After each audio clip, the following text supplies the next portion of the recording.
রাজধানীর যাত্রাবাড়িতে পুলিশ কর্মকর্তার বাবা ও মাকে কুপিয়ে নৃশংসভাবে হত্যা করেছে দুর্বৃত্তরা।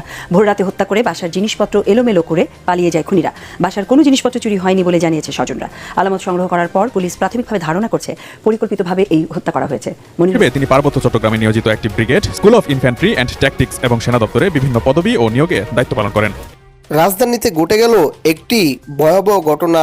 প্রিয় দর্শক, রাজধানীর একটি বাসায় একজন পুলিশ অফিসারের বাবা মাকে দিনে দুপুরে প্রকাশ্যে কুপিয়ে জখম করেছে দুর্বৃত্তরা। দর্শক, সেই দুর্বৃত্তদের পরিচয় পেলে সত্যি আপনাদের চোখও কপালে উঠতে পারে। আর সেই পুলিশ অফিসারও বাংলাদেশের মধ্যে চিঙ্গাম হিসাবে পরিচিত। তাকে অলরেডি আপনারা সকলেই চিনে থাকবেন। প্রিয় দর্শক, আজকের ঘটনাগুলা খুবই চাঞ্চল্যকর। একের পর এক একই ঘটনা ঘটছে বাংলাদেশে। রাজনীতির মাঠ আবারও উত্তপ্ত হয়ে উঠছে। শেখ হাসিনার পদত্যাগের দাবিতে এবার রাজপথ কাঁপাচ্ছে বিরোধী দলীয় নেতারা। এদিক থেকে বিভিন্ন মহিলা নেত্রীরাও কিন্তু এখন মাঠে নেমে পড়েছে। পুলিশ থেকে শুরু করে আওয়ামী লীগ নেতা সবাইকে গণদোলাই দেওয়ার নির্দেশনা দেওয়া হয়েছে। দর্শক, হিন্দুদের সাথেও কিন্তু এক প্রকারের ঝামেলা শুরু হয়েছে আন্দোলনকারীদের। দর্শক, যারা বিক্ষোভকারী তারা দাবি করছে হিন্দুরাই প্রধানমন্ত্রী শেখ হাসিনাকে এই পায়তারা দিয়েছে এবং তাদের আশকারাতেই নাকি প্রধানমন্ত্রী অবৈধভাবে এতদিন পর্যন্ত ক্ষমতায় রয়েছে। দর্শক, সবকিছু মিলিয়েই আজকের ভিডিওটি খুবই গুরুত্বপূর্ণ হতে চলেছে। ভিডিওটি না টেনে শুরু থেকে শেষ পর্যন্ত দেখতে থাকুন। প্রথমে এটা রাজধানীর যাত্রাবাড়িতে পুলিশ কর্মকর্তার বাবা ও মাকে কুপিয়ে নৃশংসভাবে হত্যা করেছে দুর্বৃত্তরা। ভোররাতে হত্যা করে বাসার জিনিসপত্র এলোমেলো করে পালিয়ে যায় খুনিরা। বাসার কোনো জিনিসপত্র চুরি হয়নি বলে জানিয়েছে স্বজনরা।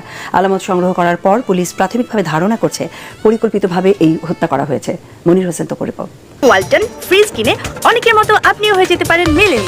সেরা পণ্যের সেরা অফার।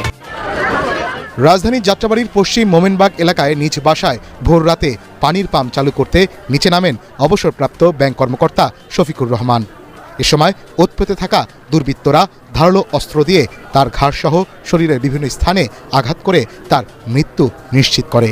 পরে দোতলায় গিয়ে ঘুমন্ত অবস্থায় থাকা তার স্ত্রীকেও কুপিয়ে হত্যা করা হয়।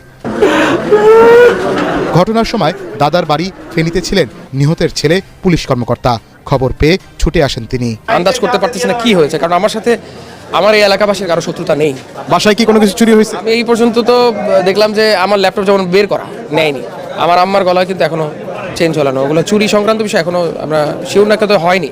বাড়িটির প্রধান ফটক অনেকটা অনিরাপদ ছিল। পাশের নির্মাণাধীন ভবন দিয়ে খুব সহজেই রেলিং টপকে এবং ছাদ দিয়ে বাড়িতে প্রবেশ করা যায়। পেশাদার কোনো খুনি নয়, ক্ষোভ থেকে একাধিক ব্যক্তি পরিকল্পিতভাবে এই হত্যাকাণ্ড করেছে বলে জানিয়েছে পুলিশ। আর উনি যদি নিচে এসে থাকে তাহলে উপরে উঠলে উপরে তো দরজা খোলা থাকবে স্বাভাবিক, যখন যত উনি আসছে ওই সুযোগটা হয়তো কাজে লেগেছে। তো একটু ঘটনা কি মোটিভকে এটি সময় লাগবে, আমরা সবাই কাজ করছি, আইন শৃঙ্খলা বাহিনী সবাই আসছে।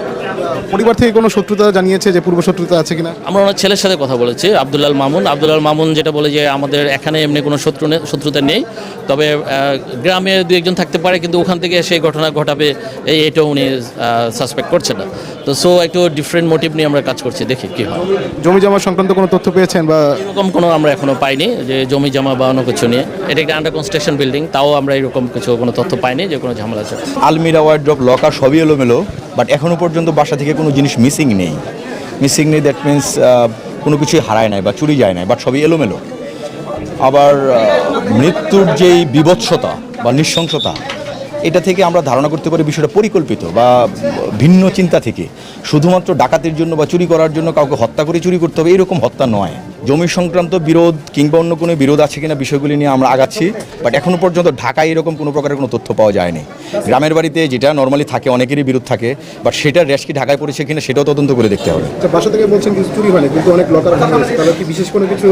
এই বিষয়টাই চিন্তার বিষয় যে তারা কি কোনো খুঁজেছিল কিনা বা হত্যা করার পরে পরবর্তী অন্য দিকে ধাবিত করার জন্যই কি তারা এরকম এলোমেলো করে গিয়েছে কিনা।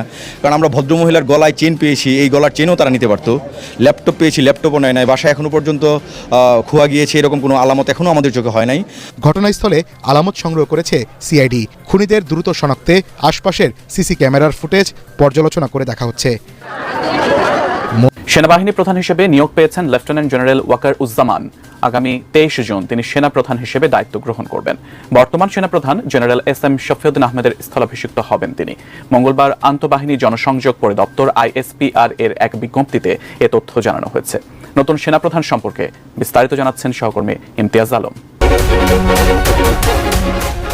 বাংলাদেশের 18তম সেনাপ্রধান হিসেবে দায়িত্ব গ্রহণ করতে যাচ্ছেন লেফটেন্যান্ট জেনারেল ওয়াকারুজ্জামান। 11 জুন মঙ্গলবার রাষ্ট্রপতির আদেশক্রমে প্রতিরক্ষা মন্ত্রণালয়ের উপসচিব নাহিদা পারভিন স্বাক্ষরিত এক প্রজ্ঞাপনে বলা হয়েছে, আগামী 23 জুন অপরাহ্ন থেকে lieutenant general Wakeruzzaman OSP, SGP, PSC, chief of general স্টাফকে জেনারেল পদবিতে পদোন্নতি প্রদানপূর্বক ওই তারিখ থেকে 3 বছরের জন্য সেনাবাহিনীর প্রধান পদে নিয়োগ দেওয়া হয়েছে।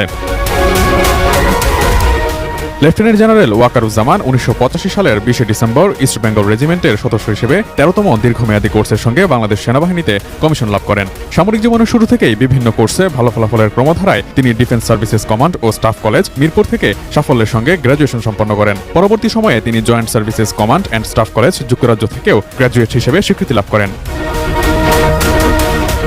তিনি জাতীয় বিশ্ববিদ্যালয়ের আওতায় প্রথম শ্রেণীতে masters of defence studies MDS সম্পন্ন করেন এবং যুক্তরাজ্যস্থ King's college, university of London থেকে master of arts in defence studies degree অর্জন করেন। তার সুদীর্ঘ 39 বছরের বর্ণাঢ্য সামরিক জীবন কমান্ড, স্টাফ ও প্রশিক্ষকের অভিজ্ঞতায় পরিপূর্ণ। তিনি 2009 সালের 12 ফেব্রুয়ারি থেকে 2010 সালের 8 জুন পর্যন্ত 17 ইস্ট বেঙ্গল রেজিমেন্টের উপ অধিনায়ক ও অধিনায়কের দায়িত্ব পালন করেন। এ সময় তিনি তৎকালীন বিডিআর বিদ্রোহ দমনে নিষ্ঠা ও বিচক্ষণতার সঙ্গে দায়িত্ব পালন করে ভূয়সী প্রশংসা অর্জন করেন। বিশ্বমানের থার্মিক্স রড, সালাম স্টিল থার্মিক্স, দেশের একমাত্র Thermex rod.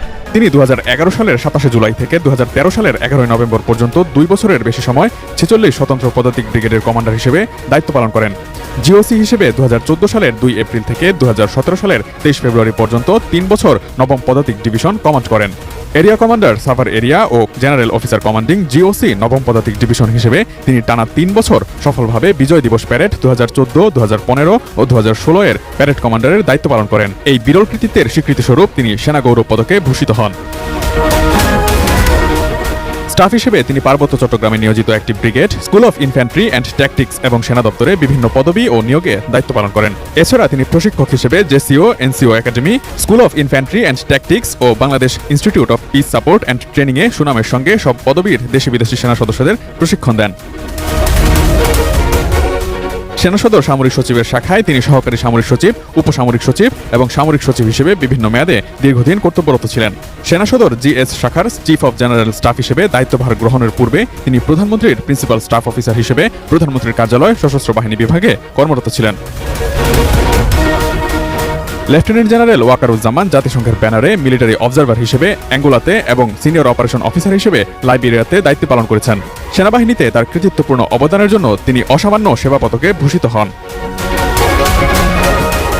Imtiaz Alam, desk report, ATN news. প্রিয় দর্শক, আপনারা কিন্তু এখানে সব নিউজগুলো দেখলেন। বিস্তারিত ভিডিওগুলো দেখার পরে আপনাদের ধারণা কি সেই পুলিশ অফিসারের বাবা মাকে যারা হত্যা করেছে তারা কি প্রফেশনাল কোনো কিলার নাকি পূর্ব কোনো শত্রুতা থেকেই এই হত্যাকাণ্ড চালিয়েছে? দর্শক, আমরা পুলিশদের অনেক কর্মকাণ্ড আমরা দেখে থাকি। অনেক সময় পুলিশরা কিন্তু নির্মমভাবে তারা অনেক সাধারণ মানুষের উপরে জুলুমও করে, অনেককে ঘুষ দেওয়ার জন্য, চাঁদা দেওয়ার জন্য এত অপমানিত করে, অত্যাচার করে যেটা কল্পনার বাহিরে। অথবা আমাদের বাংলাদেশের মানুষ আমরা এগুলো কিন্তু দেখি। দর্শক, ওইরকম কোনো পার্টি বা ওরকম কোনো জেদ থেকে তো কেউ এই কাণ্ড ঘটায়নি। দর্শক, না হয় কেন এইভাবে তার পরিবারকে হত্যা করবে? দর্শক, এই বিষয়ে আপনাদের মূল্যবান মন্তব্য আমাদের কমেন্ট বক্সে আপনারা দিয়ে যাবেন। আমাদের এই ভিডিওগুলো যদি আপনারা সবসময় দেখতে চান, আমাদের এই ইউটিউব চ্যানেলটিকে এখনই সাবস্ক্রাইব করে আমাদের সাথেই থাকবেন। চলুন দর্শক, আর বেশি কথা বাড়াবো না, সরাসরি স্ক্রিনে আপনাদেরকে দেখালাম। এবার ভিডিওটি এখানে শেষ করছি। আবার দেখা হবে। সকলে ভালো থাকবেন। আসসালামু আলাইকুম রহমতুল্লাহ।